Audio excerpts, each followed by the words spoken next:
नमस्कार किसान भाइयों। आज हम हमारे भिकन गांव के खेत के अंदर है, जहां पर हमने बाम्बू का ये मतलब बाम्बू के अंदर भी टुल्डा बाम्बू और यूकेलिप्टिस ये दोनों का मिश्रित खेती यहां पे किया हुआ है। और इस फार्म को लगाए को लगभग 2 साल हो गए हैं ना तनिष। जनवरी 2024 में अपन ने इसको प्लांट किया था। जनवरी 2024 में हमने इसमें 15 फीट की लाइन से लाइन की दूरी है और पौधे से पौधे की जो दूरी है वो कितनी है? 5 फीट। तो बांस के पौधे 5 फीट पर है और दोनों बांस के पौधों के बीच में ये जो हमने एक लगा रखा है ये यूकेलिप्टिस लगा रखा है। और अभी इस लाइन के अंदर चल फिर करने के लिए हमने छोड़ी हुई 6 लाइन पे 1 लाइन। बाकी अगर आप इधर देखेंगे, इधर बताना गोविंद बाबू, ये इन 2 लाइनों के बीच में एक यूकेलिप्टिस की लाइन और भी लगा रखी है। और ये जो यूकेलिप्टिस की लाइन है ये कहीं भी हमने 3-3 फीट के ऊपर लगा रखी है।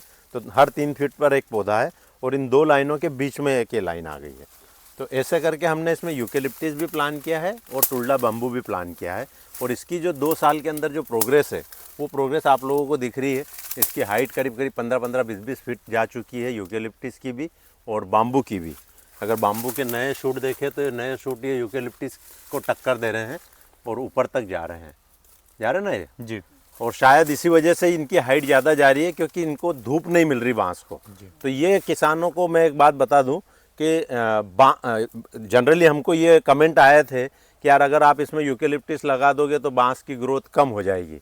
ऐसा हमारे जो हमें भी डाउट था है ना, और जो हमारे डीएफओ साहब और ये सब भी आए थे तो उनने भी यही बोला था ना अपने को कि यार इसमें आपने ये लगा करके गलती कर दी है। लेकिन मेरा ये सोचना था कि शायद ये हमको इसका बेनिफिट मिलेगा।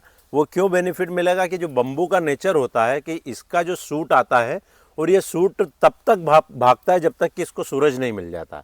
तो ये अगर यूकेलिप्टिस के पेड़ तेजी से ग्रो कर गए और हमारा बम्बू का नया सूट आया तो वो धूप लेने के लिए ऊपर तक जाएगा और वो तब तक ऊपर बढ़ते रहेगा, तब तक बढ़ते रहेगा जब तक कि उसको धूप नहीं मिल जाएगी। और पहला पत्ता वो धूप में जाकर के खोलता है, अपना झंडा पत्ता जिसको बोलते हैं, और वहाँ से रिवर्स पत्ते खोलते हुए आता है। तो उसका बेनिफिट हमको मिल रहा है। और यही कारण है कि जो हमारे पिछले सूट है उस पिछले सूट से इस बार वाले जो सूट है वो लगभग डबल हाइट के हैं, है ना। पिछले सूट कहीं भी 10-12 फीट तक के दिख रहे हैं, लेकिन नए वाले जो सूट है ये कहीं भी 15 फीट 20 फीट तक के दिख रहे हैं। तो डबल हाइट तक के ये सूट गए हैं और इससे हमको इसका बेनिफिट ही मिल रहा है। इवन दूसरा ये कहना था लोगों का कि यार यूकेलिप्टिस पानी पी जाएगी बम्बू के हिस्से का, ठीक है। लेकिन हमने उल्टा देखा है यहाँ पर कि जहाँ पर यूकेलिप्टिस लगा हुआ है वहाँ पर बांस को उसके फायदे मिले।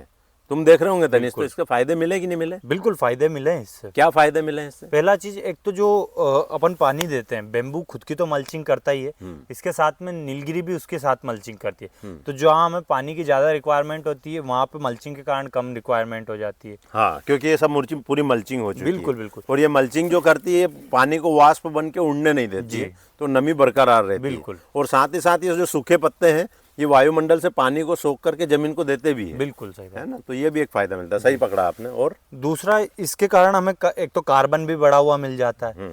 तीसरी चीज जो हम देखते हैं कि बेम्बू में क्या होता है कि शूट्स जो उसके हाई पॉइंट पे जाते हैं वो जाते हैं क्योंकि उन्हें नीचे सनलाइट नहीं मिल पाती, इस कारण वो पुराने शूट से ऊपर जाता है नया शूट। अब इसमें क्या होता है कि धूप का एक ऐसा पॉजिटिव कंपटीशन होता है इनमें, जिसके कारण कि बेम्बू का जो नया शूट है उसके लिए तो वो आखिरी पत्ता चाहे वो नीलगिरी का हो चाहे बांस का हो, जहां तक उसको सनलाइट नहीं मिल रही है वो उसी पॉइंट पर जाएगा। तो नीलगिरी जो है और इन दोनों का क्या रहता है कि जो ग्रोथ पीरियड रहता है वो अलग अलग टाइम है। तो इससे ये दिक्कत नहीं होती कि दोनों एक दूसरे को दबा रहे हैं। एक टाइम पे कोई एक को दबाएगा, दूसरे टाइम उससे दूसरा बड़ा हो जाएगा। ओके, तो साइकिल चलते रहता है। क्योंकि जनरली बांस का देखा है कि जब मानसून रहता है, बरसात रहती है, जब वो ज्यादा भागता है। बिल्कुल सही बात है ना। और यूकेलिप्टिस तो गर्मियों में भी भागता है और ठंड में भी भागता है।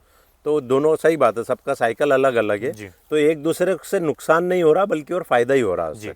इसके अलावा पानी का जो लेवल है, जो जनरली लोगों ने अपने को बोला था कि यूकेलिप्टिस पूरा पानी पी जाएगी और बांस को पानी की कमी आ जाएगी, तो क्या ऐसा देखने को मिला है?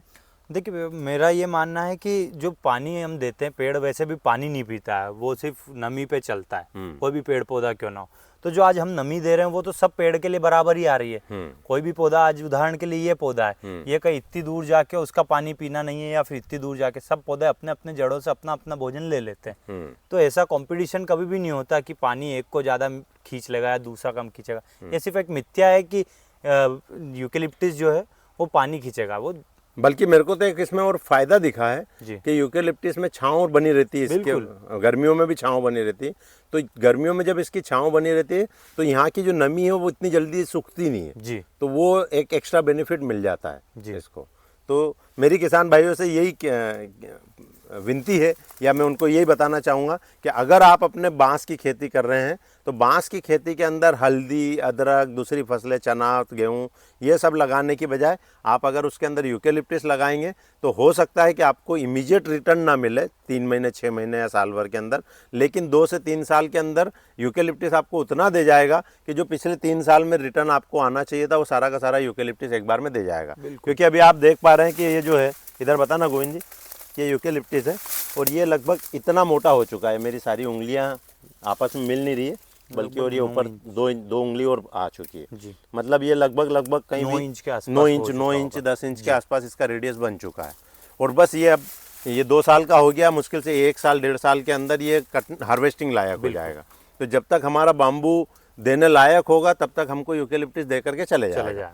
तो जो फर्स्ट हार्वेस्टिंग हमारी होगी 5वें साल के अंदर वो यूकेलिप्टिस और बाम्बू की साथ में भी हो सकती है, या ये भी हो सकता है कि 4 साल में हम यूकेलिप्टिस को निकाल लें और बाम्बू फिर 5वें साल से हमको रिटर्न देना चालू कर दें। और उसके बाद में जो ऐसा कहा जाता है कि यूकेलिप्टिस के जब भी काटते हैं तो इसमें से नए शूट्स निकलते हैं और फिर एक यूकेलिप्टिस की जगह फिर आपको 2 यूकेलिप्टिस मिलता है। लेकिन यहाँ पर अब उसका क्या होने वाला है ये हम आज नहीं बता सकते क्योंकि अभी हमको भी नहीं पता है, लेकिन फ्यूचर में जब हम इसकी कटिंग करेंगे और यहाँ पर जो सूट्स आएंगे वो सूट सर्वाइव हो रहे हैं कि नहीं हो रहे हैं उसका भी हम आपको वीडियो बना करके आगे उसकी भी जानकारी देते रहेंगे। तब तक के लिए धन्यवाद।